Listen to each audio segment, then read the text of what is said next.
It's not my usual content, but it's useful nonetheless. So I'm going to show you the first aid stuff that you need to have around your house. So the last few weeks have been trialing. Not only did my dog actually hurt his paw, but also my son really like took a couple of layers of his toes when we went out in the outdoor swimming pool. But also my husband ended up tripping over whilst jogging, and honestly it's on both his hands. He cut his hands because he was holding a glass bottle. I'm not going to show you any footage of any of that because it's obviously quite gruesome, but the first thing I want to say is plasters. Like, even the Tesco ones are super good, and I prefer the material ones because they stay so much longer. I know the Garofalo's ones and, like, you know, character ones are super fun, but I find that these ones actually last a really long time and even can withstand, you know, swimming pools and water and that kind of stuff.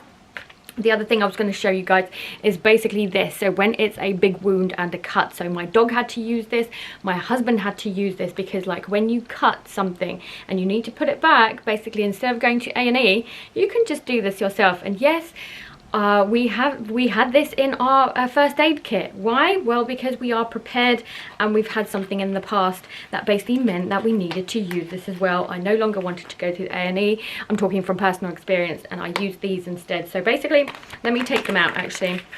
First one is a large one, so it's a really large, like, you know, strip that can put bigger cuts together, but there's also the smaller versions which we use most often, and these are this size. So if my hand can give you basically the size to that. So moving on, the other thing is bandages. Bandages are ideal. I don't know if it's upside down, no, so you can see it basically. We bought just like loads from Amazon, and basically it's just so useful. It's conforming bandage which you can wrap around the wound and make sure that it's not infected.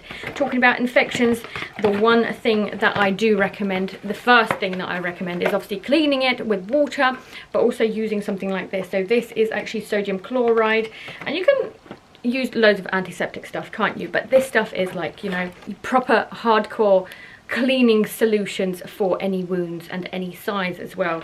Obviously try and treat it with things like Sudocrem depending on what it is, and aloe vera is really good for antiseptic as well. The one thing that I don't have but I want to show you because we ran out of it is actually adhesive strips. They're like plasters without the bit in the middle to hold your bandages in place. We've actually run out. I think we bought a pack of like 5 or 6 from Amazon, but basically this is first aid kit stuff that you should have around the house, especially if you've got kids. But literally I've used it on 3 family members in the past few weeks, and it's been an amazing savior. Meant we saved so much time on A&E stuff, and obviously vet bills.